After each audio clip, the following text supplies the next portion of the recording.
Can you hear? Can you hear us now? There we go. Chugs, Jesse says. Hoorah. Sounds like Danzig's greatest hit, Silence. There we go. This is why you stay in school, kids. Thanks, hey, Matt, why don't you keep your opinion to yourself? So, that was fun. We were too preoccupied talking to Matt D at NAMM to remember our mics. Yes. I'm sure that everyone can hear our lovely voices. I'm sure they're doused in reverb. Yes. Because we have a condenser mic setup. It's our old setup from the old shop. That's right. Because as I was explaining when we first joined the stream, because now there's no reason for me to play guitar, which we'll get to in a second, our normal microphones that we use in the live stream got packed into the trunk, which is on its way back from California. We didn't realize that until the very last second, so go team. But if you can hear us now, we're good. And it sounds like you can. So that's rad. Yeah. Mario, Kai, Jesse, oh, what's up, dude? Matt and Will, good to see everyone. Happy Friday. Happy Friday, the happiest of Fridays. Yes. You can get, move my head so you can see the Rift Monster. Yes.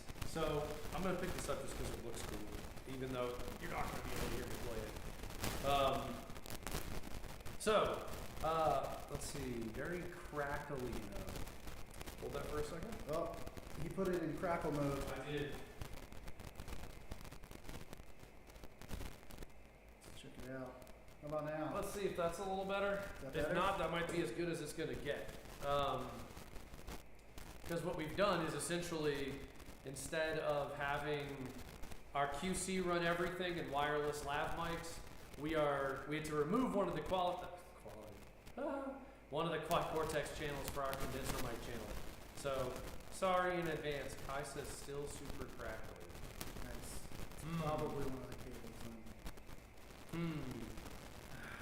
We may just have to live that crackle life for today, because I don't know how else we're going to recover. Maybe we shimmy one of the cables real quick. Let me see. Hold on. I don't think it's a cable. We'll take your suggestions just so that we can ignore them. Shimmy a cable and then I'll keep talking. You can tell me if my crackle becomes less crackly. How about now? Is it crackly? Is it crackly to anyone else? Get the Rice Krispies away from the mic. I agree, Mario. Fixed it. Kai said fixed it. Don't touch anything else. Clean now. Boom. There we go. Teamwork. It's because I'm a flippin' expert at guessing. I guessed, and I guessed correctly. Awesome. I'm just going to pretend like I did something and knew what I did. Less talking, more chugging anyway.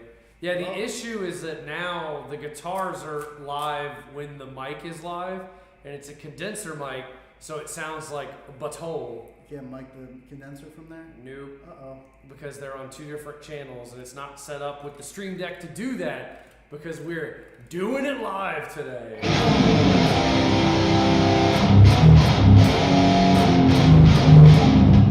I guess you actually could hear me technically. It'll just be through the mic instead of directly from the QC, so it probably sounds like, again, a butthole. We're trying our best here. Your guitar is like 400 dB. Yeah, that's what I'm saying is we had to adjust for the mic. Yeah, we're just gonna riff the least amount possible. Oh, you know what we can do? This will be more of a hang thing. I really think we're going to make mistakes if we futz around with that. Because that's going directly out into the Scarlet head. Is that better? No chugs, just hangs. No, because again, I think the issue was that was blowing up the condenser mic. I mean, I guess it's better because it's quieter, but now it is probably super quiet. Anyway, we're going to jump into it. Clean, everything's clean, catching up on stuff. Holy crap, guitar sounds huge. Thank you, sir. Afterparty, what's up, Haziel? Haziel, who hung out with us at NAMM. Yo. Super rad guy. Yep. Longtime friend of both Joe and I and the brand. Will says, what string gauge do you ship the Diablo with? Because it depends on the Diablo. It depends, yeah. If it's a standard scale Diablo, it's going to come with 10 to 46. If it's not a standard scale Diablo, it's not going to come with 10 to 46. It's true. If it's an extended scale, like a 27, 28 and a half, something like that, it might be 11 to 48 or 11 to 52, depending on a tuning, if you requested a drop tuning or something like that. Yeah, it's all dependent on the string gauge and the string count as well. Yes. So if you can be more specific, we can definitely give you the exact set that we would put on it for sure. Mario, as long as we can see your pretty faces, we're happy. Thanks, dude. I need that confidence boost today. As I whip my hair back and forth. But yeah, so today we're going to talk mostly about the NAMM show. Surprise! So for anyone who doesn't know, we were at the NAMM show last week, and we did a bunch of cool things, got to see a bunch of cool things, and yeah, we're going to talk about some of them. Some of the things we released, some of the other cool things that we saw, some of the cool people that we hung out with. If you've been to NAMM, drop it in the comments, because we would love to know who else has shared the experience of the greatest show on earth. Certainly the largest. Yeah. And we'll share in our triumphs and failures, because NAMM is always hilarious, and there are always both without fail. Will, standard 6-string 10s. Yep, 10 to 48. 46. 10 to 46. Yep. Cool. So, NAMM. For those of you who don't know, the NAMM show, every year in California, in the city of Anaheim, also home to the illustrious Disneyland, Knott's Berry Farms, and Universal Studios. Hollywood is the city where NAMM is held every year. NAMM is the National Association of Music Merchants, and it started off as an organ show a trillion years ago and has grown into the largest trade show for musical instrument and musical instrument adjacent things on the planet. It happens every year, typically in January, in Anaheim for 3 or 4 days, and it used to bring 300,000 people into the city. Now they say it's something like 150 to 200. It's getting back up there for sure. Every year it jumps like 50,000, 100,000 people post-COVID, which obviously put a bit of a damper on it for a while there. Matt says NAMM equals sick, Anaheim equals cheeks. Accurate. We got to hang out with Matt of Drop D Guitars while we were there. Shout out. So that was super rad. Yeah, it was great to meet you, dude. We also got to hang out with Brandon from Guitar Brando up in Canada, which was rad. Got to hang out with our boys from the UK, our friends in Europe. We got to hang out with a bunch of people, some of which you've heard of, some of which you haven't, so we can't say everything yet. But we're working up to it. And you will soon. Asios is so real, Matt. Yeah. Mario says, stoked about the multi-skill overtune. We're going to talk about that in a second. Yes. So that's what the NAMM show is. We've been doing it as Balaguer Guitars since 2016. Yep. Joe's been going all on his lonesome like a wee lad since 2010 or something like that. Yeah, 2010. Started the company in 2015, so those 5 years I was just going as a musician and aspiring luthier. Luthier. He has aspired. Yeah. Aspired. Graduated in 2009, so the 2010 to 2015 era, I was just trying to find a job. Just selling yourself on the streets. Doing the thing. But yeah. Selling your chops on the streets. Special shout out to Joshua Contreras, who stopped by our booth, who was one of my lutherie school teachers, who I have not seen since 2009. He works at James Tyler Guitars now. He used to work in the G&L Custom Shop for years and years and years, but it was super cool to see him. He looks exactly the same, and it's kind of strange to think he's a vampire. But yeah. He looks kind of like a vampire in the nicest way possible. He's gigantic. He's like 6'2". He's a tall guy. You know who else is a tall guy? Jesse Parks. Jesse Parks is a tall guy. So, shout out to Jesse Parks in the chat. Shout out to Jesse. Who hung out with us at NAMM as well. Mountain of a man. Yes, good man. But I saw a lot of really great people there. Yeah, it was a blast. It was a good year. I think the general consensus, I mean, it's certainly the biggest NAMM since COVID, and I think the general consensus, which you'll hear kicked around a lot for every NAMM after that period in time. Oh, it's back. It's amazing. It's done it. Like everyone says that every year. This year was actually like the big year. They opened the additional halls. A lot of the bigger brands were there, even if they were there in ways where all they did was like private appointments and stuff. It was super cool. Everybody who you would expect to be there, almost everybody who you expect to be there, was there. We got to meet them, hang out with them. I should say they got to hang out with us. Got them. It was awesome. It was a great time. And a whole bunch of stuff we'll talk about today. We got to see a whole bunch of stuff that we'll talk about today. Let's see. Kai says, BG booth looked like an absolute party. Yeah, man. Can't stop, won't stop. It did not stop. We had every day from showtime till shutdown. We were pretty slammed. Some NAMMs you find yourself with a little bit of downtime. Yeah. We had none of that this year, which was both extremely taxing physically and mentally. See, I can't even say those words. That's how taxed I am. But it was amazing to get to meet everyone. NAMM's always really great. In the same way that Guitar Summit is great, where you get to meet people who come out, who've seen the guitars, built the guitars in the builder, done the whole thing but never got to put their hands on one, or wanted to meet Joe, or wanted to hang out. It's a really great time.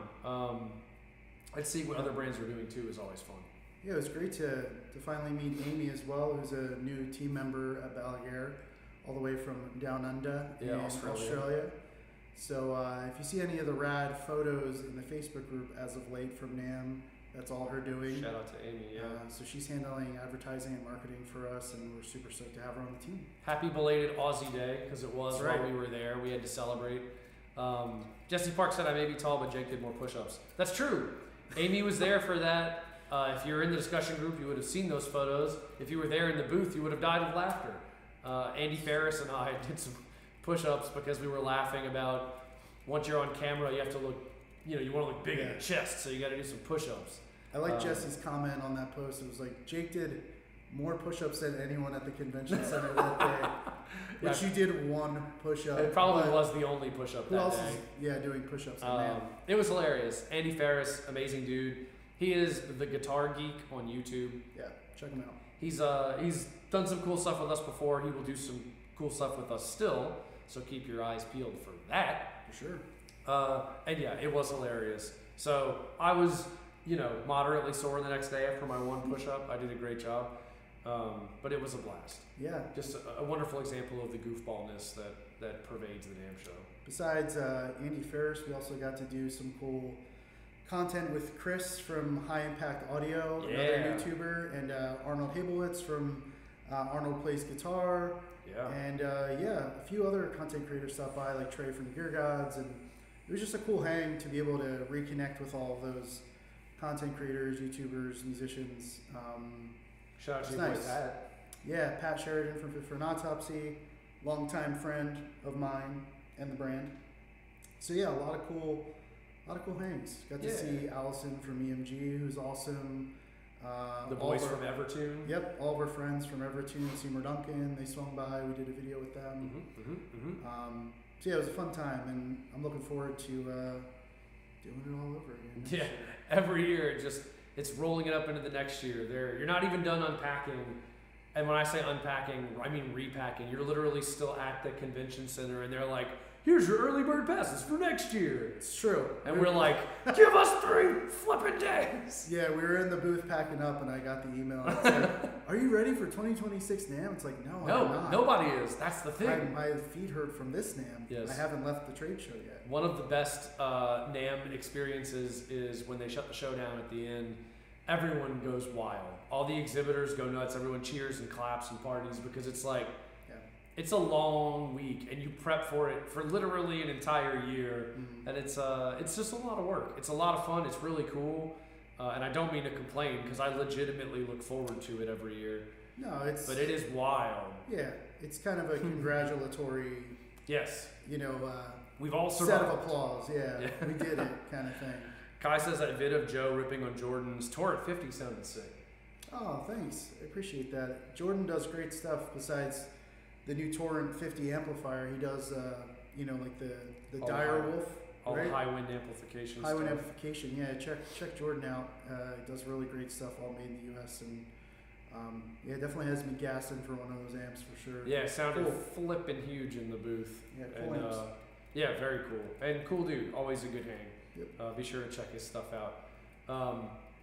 As Mario alluded to earlier, we did some releasing of our own, not just the demons that speak to us in our minds upon the unsuspecting public and friends and family, but also some Balaguer Guitar stuff. Yes. So, if you were checking the socials, as everyone does because we're all addicted to it, if you got the newsletter, if you were hanging out at NAMM with us, if you saw anything at all, you've seen some of the things we're about to talk about. We're going to hit the highlights. If you have any questions as we go through them, drop them in the comments because we got lots of questions at the show about the things we're about to talk about. And we're going to hit the high points of each one, but we'll probably forget something, so be sure to let us know if you have any questions. For sure. You can always email us later at info, or now if you feel like it, although we won't be replying because we're sitting here for the live stream, at info@balaguerguitars.com. Hit them. Like, comment, subscribe.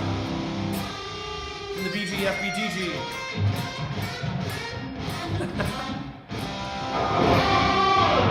Woo, that's loud. From the BGFBDG. Yeah, we probably should just turn the master volume down. So the Good point. shout out to Master Volumes the world over. Yeah. The party that we are referring to, the manual adjustment of amps on the Quad Cortex and everything that we've done leading up to this moment to succeed as human beings. This is us. We're doing it. We are the future. Yes, do it. That's probably good.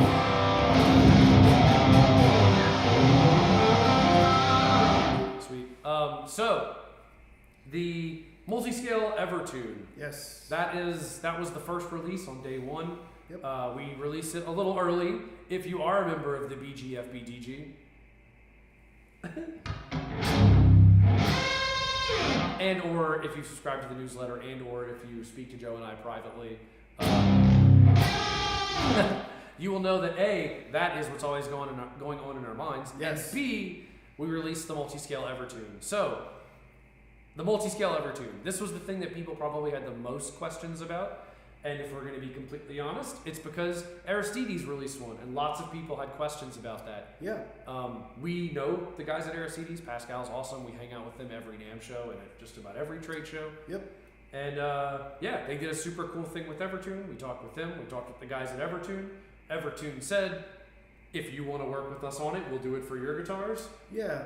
Pascal paved the way with Aristides and Mike Stringer from Spirit Box to Oh yeah, shout out to Mike. make the multi-scale Evertune a thing. So I reached out to Evertune directly, said, hey, I don't want to step on anyone's toes, but are you doing this for other builders? And they said, yeah, it's open to anyone. They just don't want to machine the base plates and all that kind of stuff, but you can buy the modules from Evertune and machine your own base plates as long as they're approved by Evertune. So that's kind of where the journey started. Damn. Yeah. And that's why we gave kudos to Aristides in all of the posts and everything when we released that stuff, because they were the first. Yeah, we they were the deserve some second, credit. but it's cool to be able to jump on something like that because we do so many builds with Evertunes that it just made sense for that to be a worthy investment of our time and energy and money to be able to start machining that stuff ourselves as well. And we have a different fan, a different parallel fret, and different nut width than Aristides does. So the design work that we did with Evertune in tandem was specific to our guitars. Yes. It's not like a one-size-fits-all type of scenario. So we're starting with 27 to 25.5-inch scale fans for now. 6, 7, and 8 string. Right, and then eventually we will expand out to other fans if there's a want for it. Yeah. If you're a fan, let us know. There it is.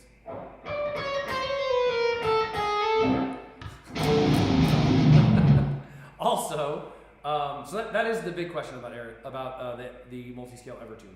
Yeah. Also, a bunch of people got to play it. It's super sick. We've already received a handful of orders for select customs with them, Yeah. which we're super stoked to get started on.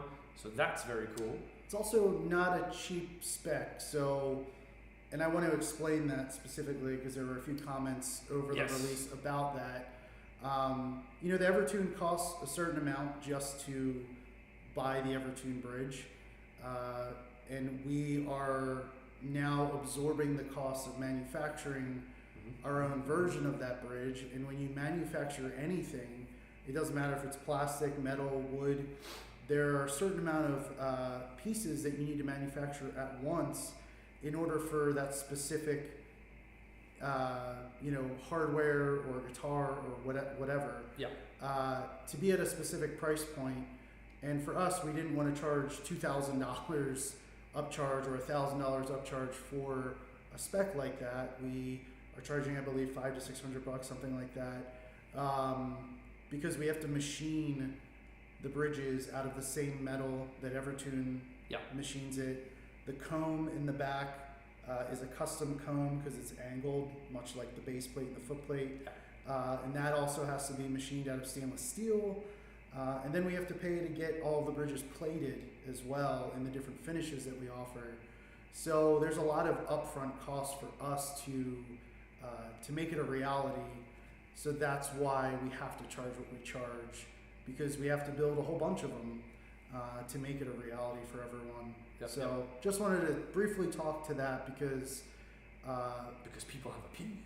Well, when you make something custom like that, it's, you know, there's upfront costs and there's ongoing costs that you have to incur as a business, and you have to make sure that you're not losing money on those things. I feel like I'm in that episode of The Office when BJ Novak takes Michael Scott to his class and he's like, this is business, and Michael Scott's doing the whole candy bar thing. Right. That's where I am right now. Nice.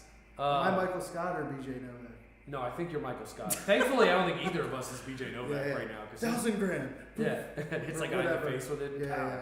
You might get a payday. Right. Nice. Next time I'll bring candy bars. There we go. But candy bars. But no, just figured I'd talk to that because I think it's important. TLDR, manufacturing small quantities of something is expensive. Large quantities are cheap, but most people can't afford the type of large quantities that make stuff super cheap. We're talking thousands. So we started in the middle, which is why it doesn't cost you $1,000, doesn't cost you $300, it costs you something in the middle. Yeah. If you ever have any questions about any of that stuff, we're pretty open book about all that, so feel free to reach out, info@BalaguerGuitars.com. You can also hit us up in the Facebook discussion group, Balaguer Facebook discussion group, the BGFBDG. Got him. You can also,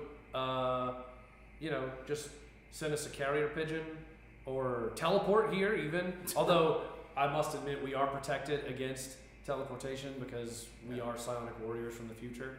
However, something like that. If we're cool with you, it should be all right. John, vocal, yo! How's everyone doing after all the travels and show floor walking? Our feet have recovered. Our brains have not, in case you can't tell. My muscles in my feet are about a half bigger than they were before. Yes. And our brains have sort of started to recombobulate from the mush that they become after a week of NAMM. But yes, everyone's good, dude. Thanks for asking. John, longtime friend of the brand, longtime friend of us, guitarist in Blank Slate, and as well as his solo stuff. Be sure to check it all out. Hung out with us the whole time at NAMM. He and his fiancee Hannah, who is also in Blank Slate, and a sick bass player, roomed with us for the show, as they've done in the past, and we had a great time hanging out. They were an awesome help. So, John, thank you again for everything you did for us. It Shout does out. make it that much easier for us to do everything. Shout out to John. Shout out to Hannah. Shout out to our buddy Greg Schneider. Shout out, all the shout outs. Shout outs. Kai says, you already did that one. Evertune are great for letting people do it. RCDs are great for doing it first. Balaguer are great for keeping it going. Everyone is great. That's absolutely true. I will say, as every school child knows, first is the worst, second is the best, and third is the one with the hairy chest. Yeah. We're just going to ignore that scream you just did? Yeah, that was... Sometimes it's the demons, like I said earlier. Something. We're still recovering from NAMM. Yeah. That's my excuse for everything right now.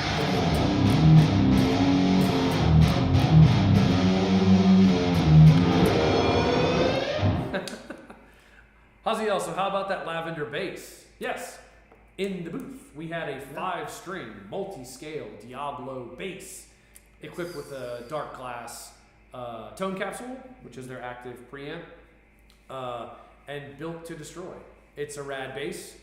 A lot of people liked it. We posted about it in the discussion group. It's very true, and we are planning on unveiling a run of sorts later this year encompassing that bass in a way. Indeed. That also has other variations in a way. In a way. Insert vague other description here. In a way. So yeah, look out for that stuff.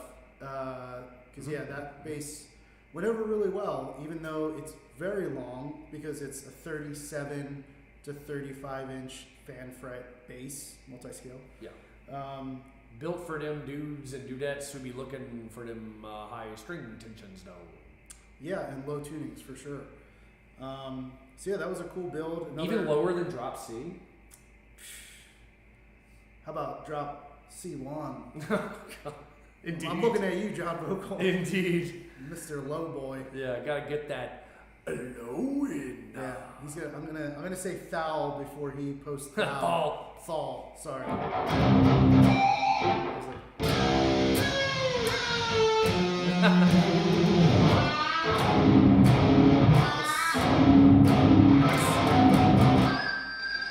I need some thal lessons from John. Yeah, John is the expert. Those were poor examples. He also makes the best thal faces. It must be said. Yeah. It's like a metal face, but deeper and lower. Yeah, it's almost like the corpse paint deal, but he doesn't have the paint on. It's just like he puts the face on, and I'm like, damn. And then you just hear a low riff happen. That's right. In the back of your mind, it creeps in. True story, though. Shout out to John for all of his many talents. Yeah. He's also super handsome, by the way. He's got long locks. Kai says, why don't you explain this to me like I'm 5? Exactly. That's what I was saying. Haziel says, it's okay. The multi-scale tends to the short man syndrome. Yeah, definitely.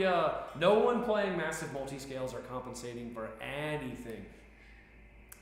Yeah, I mean, setting up that bass at the shop before we sent it to NAMM, I feel like I have a pretty long wingspan. I'm almost 6 feet tall. Almost. And it's like, you know. It is a long. It's a long boy. My arm's fully extended. Is all I'll say. Yeah. It's fully extended out to that. So. Boy, does it sound good. It does. That one has our Morocco Bucker pickups in it and the active preamp. And when you dial in, especially when you tune it super low, that low B, but whatever you tune it to, being able to tweak that with the preamp with the dark glass tone capsule is, I don't know why I said it that way, capsule, dark glass tone capsule. It's You can also split the humbuckers as well. Yeah. So 2 volumes, 1 for each pickup, so you can blend them how you want. You can also pop each of those pots to split them, which, by the way, personal favorite tone of mine with our Morocco Bucker pickups because it does a really great J-bass sound. I feel like a lot of times that stuff kind of gets lost, but specifically on those, it's really great. And the preamp really lets you dial the low end, the mid-range, and like the clank if you're doing like the super low stuff. It's got the clank. Highly recommended. And like Joe said, there will be a production variation of something like that, and possibly even the multi-scale Evertune guitar at some point this year.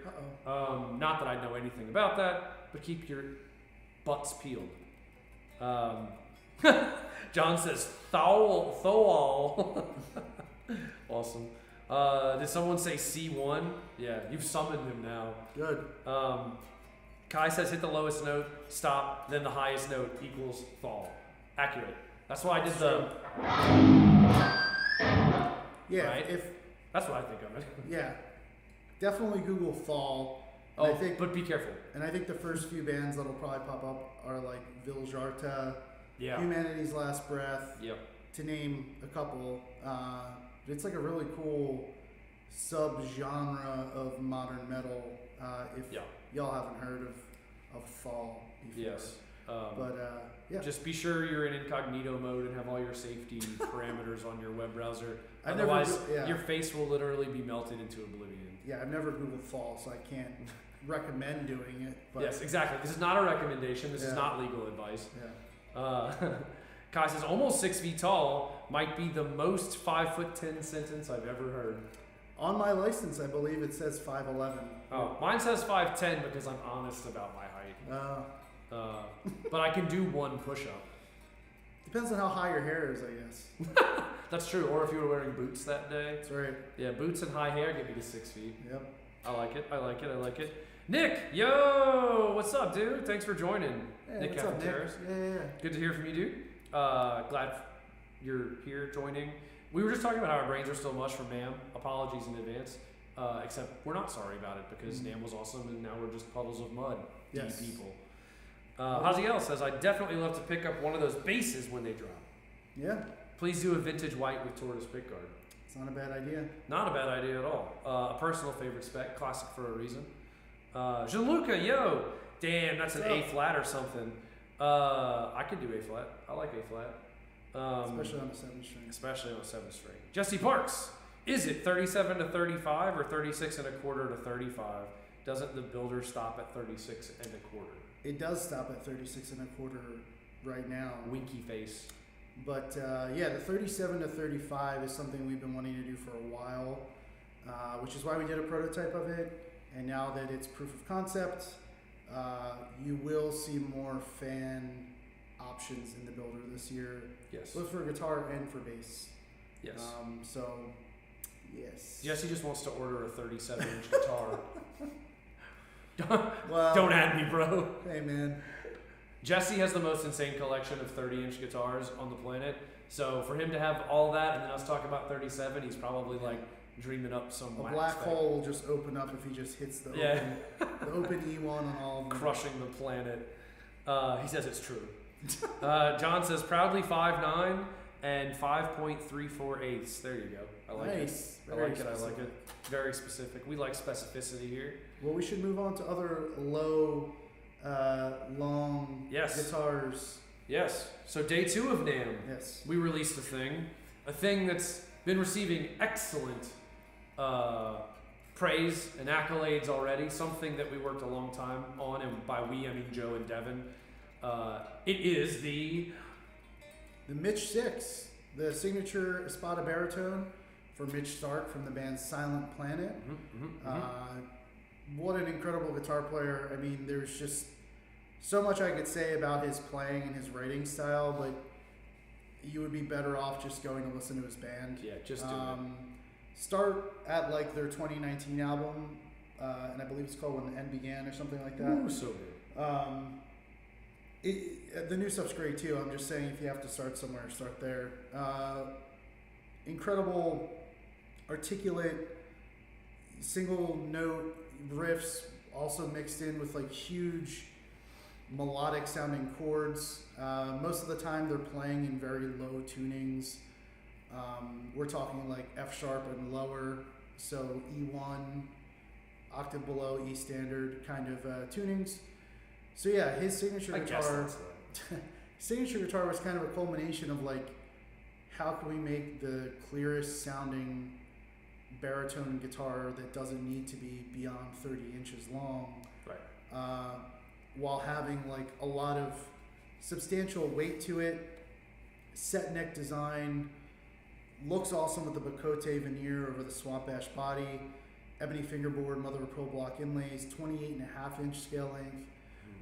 Evertune bridge. Yep, stainless steel frets, overtuned bridge, and I think the biggest factor to the overall tone of the instrument is the custom voiced humbucker size P90s that I worked on for Mitch. That can you tell he's proud? He's like a proud papa.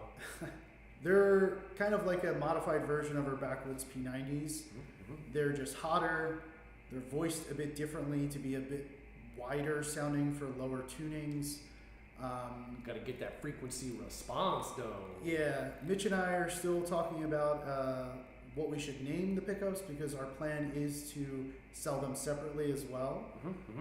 Because I just think they have a great application for other extended range guitars out there. So yeah, super stoked to finally release it. It's been over a year in the making, if not longer now. And we've gotten quite a few pre-orders that, you know, I knew it was going to do well, but I didn't realize there were that many people waiting on a guitar like that to drop. Yeah. But and shout out to Kai Down, YouTuber, friend of the brand. He had like the best of NAMM Oh yeah, that's right. 2025 video that he dropped, so go check that out. And he gave the #1 slot to the Mitch 6, which is really awesome, and I'm grateful that he did that, dude, because yes, we're very proud of that guitar. We're very grateful to be working with Mitch. Yep. And I was a fan of that band before we ever got a chance to work with Silent Planet, and shout out to John Vocal, because he mentioned Balaguer to Mitch a long time ago in passing, and it wasn't until I think maybe a year or two later that Mitch reached out to us about working together, and it's just been a wonderful collaboration. He's one of the nicest dudes, and that band deserves all the success they get. They do indeed. They are amazing. Very excited to have that a thing now. Yeah. Kai says he commented on Keon's video about Mitch's Espada in 2022, asking him to make it a production run. Nice. Yeah, it's that video was a rig rundown that Keon did when Silent Planet was down in Australia, where Keon lives. Who, by the way, great guy with a good channel as well, who stopped by the booth a couple times over the years. And yeah, that video was like the authoritative outlook on all things Silent Planet and Mitch for a little while. So it's cool that there's some content in the works for his updated rigs and everything, and obviously the new signature. It's a lot of fun to play. I think people see the P90s and are worried about, maybe worried about the noise floor, maybe worried about it being too sharp.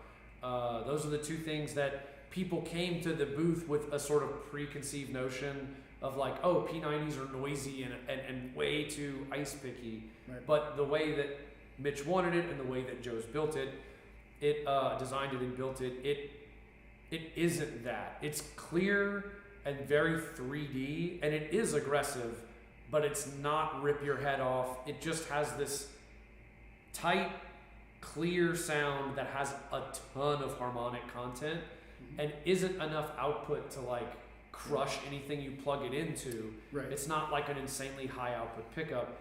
It has enough output to give you that push that, for instance, if you like the P90 metal sound, you'll have a harder time getting without using boost pedals and stuff. Mitch wanted a little more of that, I think it's safe to say, a little more of that push into the front of the amp, and those pickups do it really well. Jesse says himself, sounds killer in that context. Thanks, man. And it's true. They're really great. I mean, the fact that Mitch wanted us to, when we mold the bobbins, he wanted us to sprinkle in some NAMM blood. So that's really the tone secret. Don't tell anyone. Yeah, it's not true though. No, it's a sick guitar. Seriously. And the one cool thing about when you're in that low of a tuning, having the middle position work to your advantage while having both P90s in the signal at the same time, which is what the middle position does, it gives it this like full, chirpy but like thick sounding chug. And since they're reverse wound, reverse polarity, in the middle position they're completely noiseless. Yeah. So in the middle position, you get that very like thick sounding articulation, especially when you're in lower tunings, but it's completely noiseless. Obviously, if you go into the bridge position by itself or the neck position by itself, you will have that P90, but they're still wax potted, so you're not going to get any microphonic feedback. It's just the sound of a typical P90. But in the middle position, completely noiseless. Yes. Not that you'll ever use it because the bridge position is so amazing. It is, yeah, for sure. But yes, the middle position sounds sick, especially for those like mid-gainy. I don't know, if you've checked out our pickup demos that we released on YouTube, the mid-gain track in those is sort of the type of thing I'm thinking of. That very like Chon meets, like Polyphia, those like mid-gain tones that have a lot of pop and clarity. It's like pushed clean kinda. If you like that sound, that middle position is off the charts good. Yeah, there's something to be said, I think, about P90s or Jazzmaster style pickups as well. In the middle position, like the band Loathe, even the new Silent Planet, like I know there's a lot of those riffs that are on the middle position. Right. To get that like interesting overtone of frequencies that you normally wouldn't get that low from a humbucker. Matt so- says he saw Silent Planet live last year and you clocked them in a double drop Z. There you go. You're probably right. Can confirm. Yeah. John says, I think the P90 should be called the Offworlders, the first song off their new album. Nice. It's a good title. You should DM Mitch and let him know. My the one I threw into the ring with Mitch was the Super Blue 90s. Ooh, yeah. It's a sick name. Jesse says it's so good I should have ordered two. Yeah, Jesse, long-time supporter, which we appreciate. And sure. Great hang. Kai says, what tuning are they shipping in? That's a good question. So normally... We got this question more than once at NAMM, by the way. Yeah, and it is a discussion I'm going to have with Mitch here soon, but our default for any baritone guitars, unless it's a 30-inch scale, is B standard. Yeah. So B, like as in Bravo. B, as in... Yeah. Normally with 30-inch scale guitars, we try and put them in E1 standard, like a B6 type of tuning.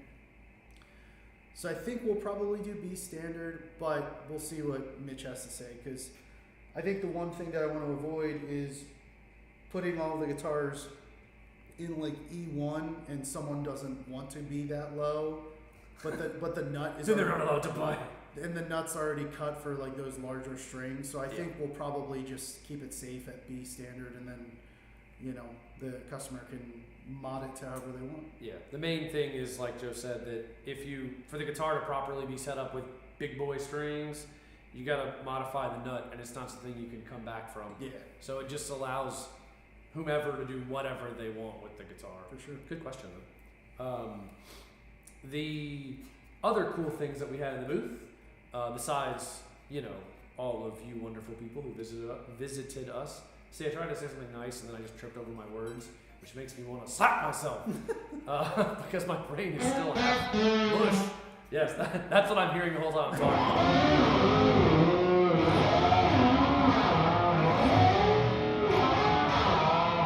It's our first week back from NAMM. Give us a break. We need to give ourselves a break, I think. It's so good though. Haziel says, could I email you guys for a custom tuning if I were to get one? So that's a good question. We don't typically allow for custom tunings on production runs, only because if we're doing 40 guitars at a time and everyone has a custom tuning, it takes forever. Double because, the amount of time. Yeah, and kind of the idea and the way we're able to set the prices where we set them is that we don't, you know, we still go through our QC, we still go through the setup, we do all of that, but if you add a string change, because a lot of people request tunings that require string changes and stuff like that, it gets to be a little bit over the top. You can definitely ask. If things work out, we will try. It's just not something we can guarantee. For sure. Yeah, it's better to just reach out to us and we can take it on a case-by-case basis. Yes. Scotty Punk says, guys, you each need a mic. You're correct. For those who missed it, we have each a mic. It is a wireless lavalier mic.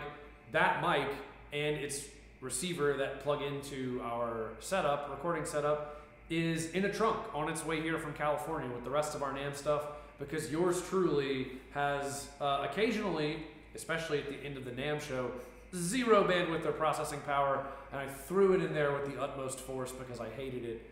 That's not true. I just threw it in the box not thinking, and so we're set up with a condenser mic today, which is how we used to do the show.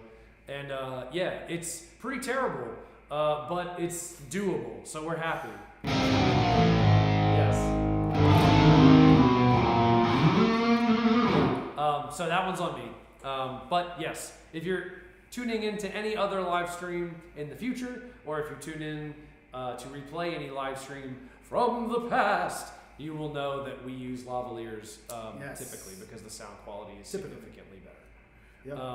If you go to the really old stuff from the old shop that was all on Facebook in the discussion group, not on YouTube, you will notice that the sound is more like this because we were using a shotgun mic. Before we upgraded. Yeah, because we're always up in the grade, yo. Yeah. Don't ask me what that means. Haziel says, oh, nope, you already asked that. Mario said, next big thing will be adjustable nut slot sizes. I like it. Not a bad idea. If you could make it work, if you've got an idea, let us know. Yeah. We'll buy in on the ground floor.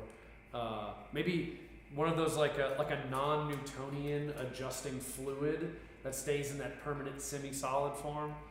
It's in like a little case. It's like a fish bowl, but it's your nut. Only that. Who knows? Hashtag fish. Will says, "Flippin' love my Diablo Evertune plays like butter." Awesome. Thanks.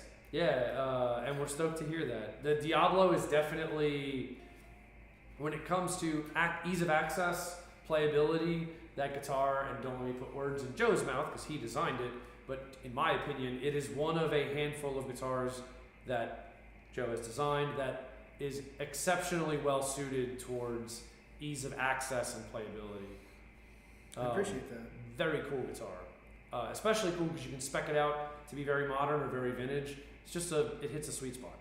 For sure. RR, I'm going to say R squared. Double R. I love Balaguer. Wish I could afford one. Damn, I'm poor. Well, our sympathies first off. Second off, check out our production stuff. Some of the stuff that we've come out with and will be coming out with this year, we think is priced pretty good. And of course, if you ever have any questions, let us know. Yeah. info@BalaguerGuitars.com. John Vocal says, "The Evernut," trademark. That was my nickname in high school. Mario says, "I saw a movie called that." Kai says, "That wasn't a movie." Yeah, you're all true. That is something that I won't say on camera. Because, you know. Yeah, going back to RR, we also accept Affirm and PayPal, financing and PayPal credit. And most of our guitars normally only require a deposit.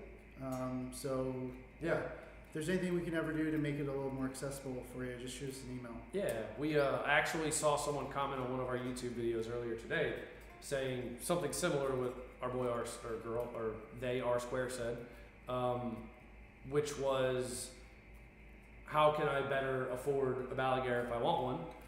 And that is the default reply, right? You know, we try and make things at varying price points because we want everyone to be into it. If you want to go full custom and you're fortunate enough to be able to afford that, that's great.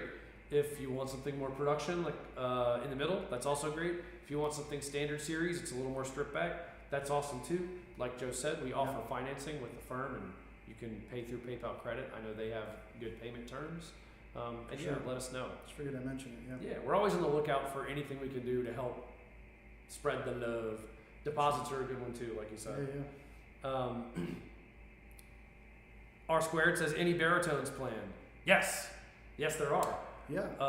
So we just talked a bit about the Mitch 6, which is Mitch Stark of Silent Planet's signature model that we released at NAMM. Mm-hmm. It's a 28.5-inch scale Espada.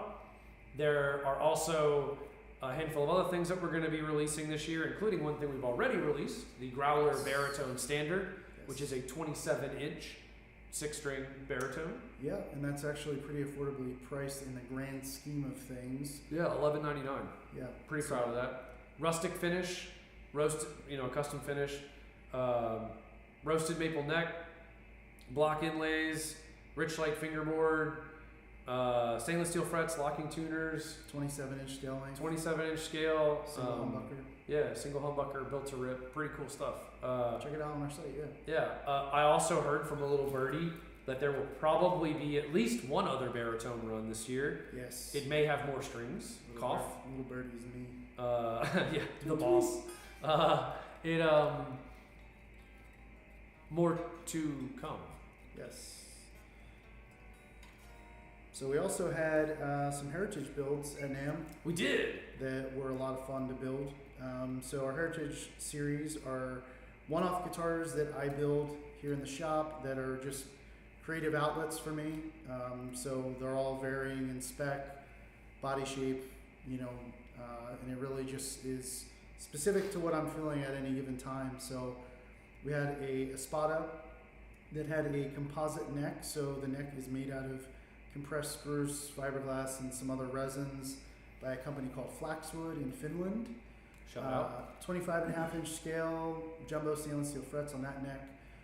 It has an alder body, but it's an open pore nitro rustic rose finish. So it's like a rose gold finish with a black burst around the body. That satin metallic.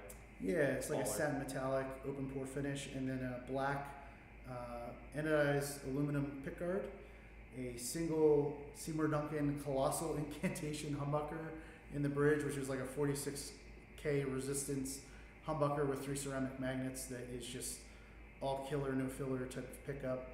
And had hip shot tuners and a hip shot bridge. And then the other build was a growler with an Evertune bridge, Seymour Duncan 78 humbuckers that I aged here. And that one has a 3-way switch, push pull on the tone knob, cream guard, 3-tone sunburst over flame maple with a Carina body, and then candy apple red over the sunburst. So it's a finish. It's sick. Over finish relic type of job. And yeah, ebony fingerboard, maple neck, aged maple neck, so it feels really worn in. Yeah. Stainless steel frets. Top tier modern meets vintage. Yeah, hip shot tuners. We actually just posted it on our Instagram today again because we're bringing that specific build to the guitar show in the UK in March, which is another trade show in Birmingham, England. Shout out to all our UK brethren and sisterin. Yeah. We will be in the UK. Kai, looking at you. Yeah, Jake and I will be there. We will be there in early March for the guitar show in Birmingham. So if you can make it, that would be rad. If you are going to make it, let us know. We'll hook up and set something up. For sure. But we do plan on being there for the show, which is super cool. And yeah, the heritage builds always get a ton of attention at NAMM because they're unique. That growler, or I should say the Espada, especially because of that composite neck with that colossal incantation in the bridge. Shout out to anyone. That video that was mentioned earlier of Joe ripping on Jordan's High Wind Torrent 50. I love that video because Joe starts to shred and you just hear one guy go, "Holy shit," in the background.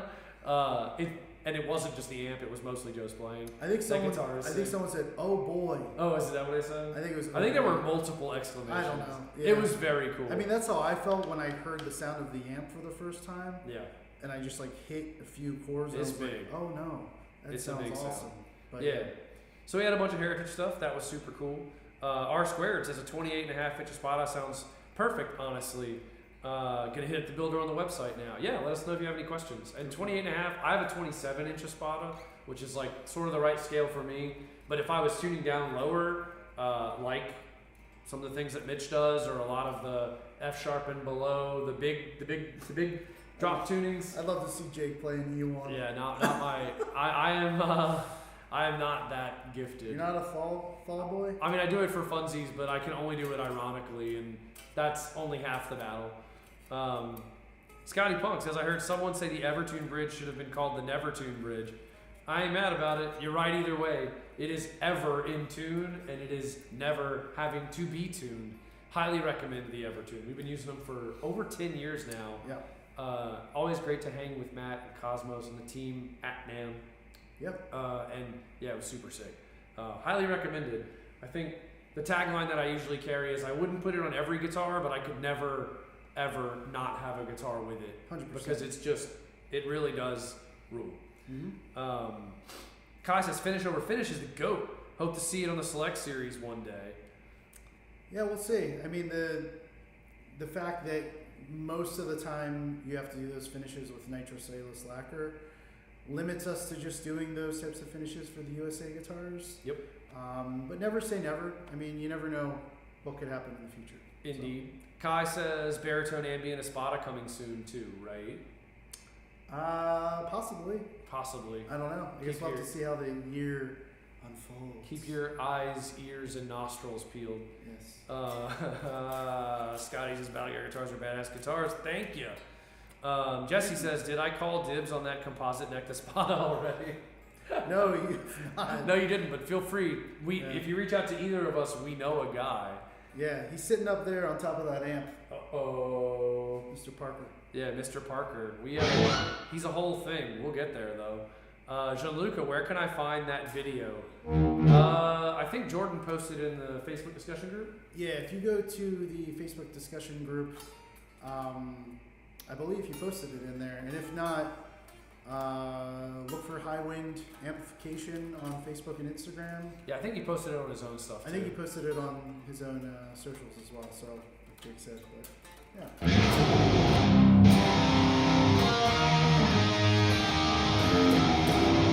So, we're getting toward the tail end of our time. I'm going to lightning round the rest of these questions. While I'm doing that, I want you to think about the coolest thing you saw at NAMM that isn't Balaguer related, because we're going to talk about that for a second. But, and while we're talking about this, you should all be thinking about anything you saw, either in person or in the medias at NAMM that you liked, because we're all going to share that information shortly, because sharing is caring. Yes. R Squared says, you guys ever made a sparkle color in a satin finish? Was it cool or dumb? The answer is yes, we have, and the answer is it's cool. I agree. Scotty Punk, I'm surprised Gibson and Fender don't offer guitars with the Evertune. So are we. Nick Cafantero, I linked it. Thank you, dude. Thanks, Nick. That's good. I was wondering where that came from. Yeah, thanks for dropping that in there. Let's see. I think that's all for the lightning round, so that's good. NAMM things. We all saw things that weren't Balaguer related. We could talk about Balaguer all day. It's like basically our jobs. So what else did we see that was super cool? I'm going to give it a top 3 because I like it. It's hard to just pick one. I think the thing that I was most stoked to see is kind of a twofer because they were in the same booth together. Oh, look at me cheating already. They were in the same booth together, and one of my close friends, Ryan Bruce, aka Fluff from YouTube fame, he Fluff from YouTube. Yeah, he was working the Marshall booth, so I went over to say hi to him, but I also wanted to see the new Marshall Modified series, which the JCM 800 Modified and the JMP Modified. Actually went over there with Jake, and I also went over there with my buddy Jesse, who's in the comments right now. And I didn't get a chance to play them, but I heard a bunch of videos and they sound awesome, and I'm very stoked because we might be doing some type of partnership with someone who is a part of that brand, who's not Fluff, but we'll see. So that was super rad, and the twofer thing in that booth is I got to check out Fluff's new signature Sterling Music Man. I guess it's an RS or whatever what is it called, a Cutlass? The Cutlass is the one that I know. That small, the one that's like got Yeah. the control plate and everything. It's like I think it's a Stingray shape or something, but that was super cool because I love Fiesta Red, and one of the finishes that he came out with that guitar is Fiesta Red, and it's like a killer price point as well. So that was my number one, was seeing those two things and being stoked for my friend. And then the second thing. The second thing was actually a brand I never heard of until I was walking by and I saw my buddy Pat Sheridan. Ooh, good shout. In a booth that was like adjacent to us, and it was from this company called This Heavy Earth. This Heavy Earth, yeah. And super cool dude, Shay, who I met, who owns the company. He does it part-time. You know, when he's not at his day job, he makes these pedals, but he also makes it's an amp that's probably about this big. It's small. And it's like 200 watts solid state. And he worked in his preamp pedal into the amp, and it just sounds huge. Yeah, it sounded real big. And he makes them in the United States, I think in Portland, Oregon, to be specific. And they're like Be specific. It's like $800 or $900 US, and it just is like, sounds awesome. So go check that stuff out. Yeah, that's a good one. I was super surprised when we were walking back to the booth. Pat pulled us in, or pulled Joe in, and I followed like a puppy.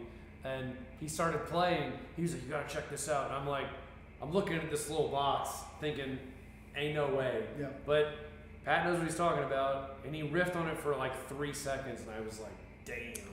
It's got the thing for sure. It sounds good. If you like heavy guitar sounds, go check that guy's stuff out. And then the final one, I gotta give a shout out to Jordan from Highwind Amplification.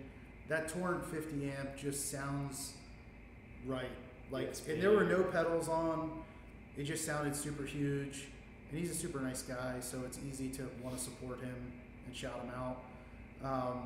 So yeah, those would be my top 3. I think I probably have like 4 more I could name off, but those 3 I think were my top picks. What about you? Fine choices. Well, I'm catching up on chat because some of these I agree with. John drops the Chi from Walrus, which is the new signature pedal for Yvette Young. Yes. That Walrus came out with, which is like just this ambient machine that also does pads and stuff, but it's all, or John, you may have to correct me. I don't know if it's all analog, but the effects are analog. The control might be digital, but boy, it sounded good. Super cool. I usually find like multi-pedal ambient things to be a bit overwhelming and like kind of kitschy. Exceptions would be like the collision devices, black hole symmetry, and this Chi pedal. It's so good. Highly recommended. Chi spelled Q-I, by the way, but pronounced Chi, I believe, is how I saw when Yvette posted it. Looks rad. Super cool. Amazing art, as always, with Walrus. Really killer stuff. Yep. Kai says he's surprised no one's chatting about the new high watts. That's a good shout. We are both big high watt fans. We've actually had guitars in their booths before. Shout out to Arv. Shout out to Arv over at High Watt. Yeah. And yeah, the new High Watt stuff is killer. I think if you like, let's say, what's a popular amp that's in the ballpark? If you like the Softtech MiG-50s, made popular by Josh Scott and a lot of Doom bands, and ambient stuff, these are like, to me, a lusher sounding version of those amps. I'm not going to give the tubes all the credit, but you know, a lot of those, like the Softtech amps are solid state. These are tubed. To me, they just have a little more bloom to them. Yeah. And they're stiff and aggressive sounding when you want them to be, but then they have this great character that like really sits in effects well. If you're into the ambient thing, so obviously a great pairing for the Chi, if that's what you're into. Yeah. Super cool stuff. What else was there? Let's see. I guess I've given two. John says new Bad Cat stuff, which, speaking of those cleaner ambient sounds, the new Samson amp that they brought Mark Sampson back to design an amp with them, which is awesome. Got to hear a bunch of stuff in the booth. Bad Cat amps, always a top tier choice for us. We've used them so many times over the years. We know those guys. We know the quality. Huge fan of the amps. I know John's using them live right now. Great people over there too. Yeah, Travis uses them. Yeah. Travis Miguel. Royce Whitaker from the Midnight has been touring a Bad Cat rig, which is super cool because his tones are amazing. Yeah. A bunch of rad stuff. I think, let's see, what else? That probably makes a top three. I did get to play briefly the, oh shoot, I can't think of what it's called now. I'm gonna have to leave it at that because my brain is, like I said, mush. But so many cool things. Highly recommended. If you can ever make it to NAMM, it's a blast. I know it's a long trip for a lot of people, which is why we hope you can live vicariously through us. Yes.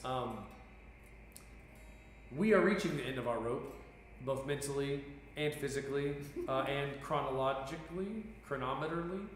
So I'm going to burn through any of these remaining things. Yes. We will wish everyone a happy Friday, happy weekend, happy everything, happy post-NAMM show, de-evolution and then re-evolution. And Joe will riff for a bit. We will disappear. If you joined us super early and you were here for our technical difficulties, we appreciate your patience as you hang out with us. Sorry about that. Because, yeah, we're idiots. And by we, I mean me. So we'll get it fixed. I feel like the last 3 live streams in a row, I've missed something.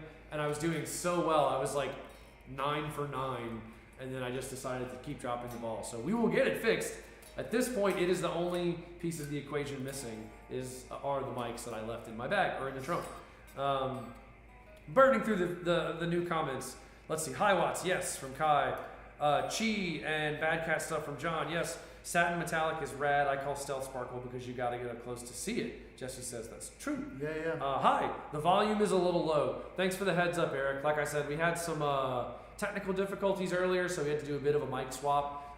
So the levels aren't set exceptionally well. If you tune in for a regular live stream, which you should, because we're happy to have you, I assure you the levels will be more appropriate. For sure. Gianluca says, checking out this heavy earth right now. Yeah, ripping brand, ripping stuff. Thanks again. Anyone who made it to NAMM and got to hang out with us, you know, it means the world to us to get to leave our little bubble of Eastern PA and hang out with everyone, no matter what show we go to. You know, people often ask us what it's like to be at the NAMM show, and everyone jokes about how tired you get and how you just become like a blob of a person. And what I tell everyone is, you know, you get there in the morning and it's like your energy level is pretty good. And that first person comes up and wants to talk to you about what you do, and when you can tell they're genuinely excited, it ramps the energy up. They leave, you start to drop a little bit, and the next person comes up and wants to be a rad hang. Boom. And it's riding this wave of getting to meet great people both in and out of the industry who, even if they're not interested in the brand as like a business anything, just coming up and being like, yo, I like the guitars, or hey, I saw Bo playing your guitars, or hey, I saw Mitch, or hey, like I saw this thing, wanted to check it out. It's such a cool feeling to get to spend time in real time with people you don't know who just want to check out what you're doing. It's very reaffirming.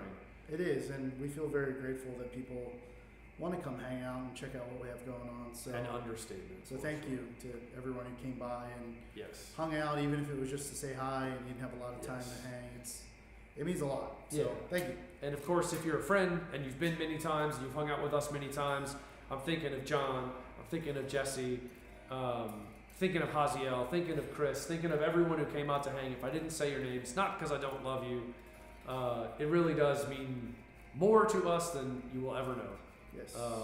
And with that, I'm going to let Joe riff a bit, and then we're going to shut it down. I'm going to catch Matt's last comment because it's fun, because he says the ESP Japan stuff was nuts, although more expensive than my house. It always is every year. We are both big ESP fans, and man, their stuff out of Japan is so rad. Yeah, the showpieces especially that they make specifically for NAMM, the ones that are like carved and stuff we look forward to every year. 6 figures worth of value. It's awesome. Their stuff's great. Their stuff is great. Well, thank you everyone for hanging out with us. Joe's gonna riff. I'm gonna pretend to riff, and then we're gonna shut it down. Hope everyone has a great weekend. Thanks again for hanging out. We do this live stream every other Friday at 2:30 p.m. Eastern Time, because we are in Eastern Pennsylvania, where the time is Eastern, and that is what we do. So join us when you get a chance. We're having a blast. Awesome to get to hear from everyone. We will be in true form in 2 weeks after we've recovered from NAMM, have everything set up, and are looking forward to it all. Right.